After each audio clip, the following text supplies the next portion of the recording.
ఆశగా అడిగింది మాతో సావాసం, హాయి హాయిగా నవ్వింది మాతో సంతోషం.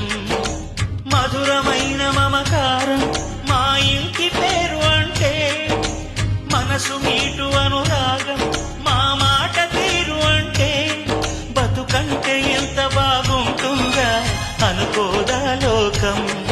ఇటువంటి వింత తను చూసిందా అనుకోదా స్వర్గం.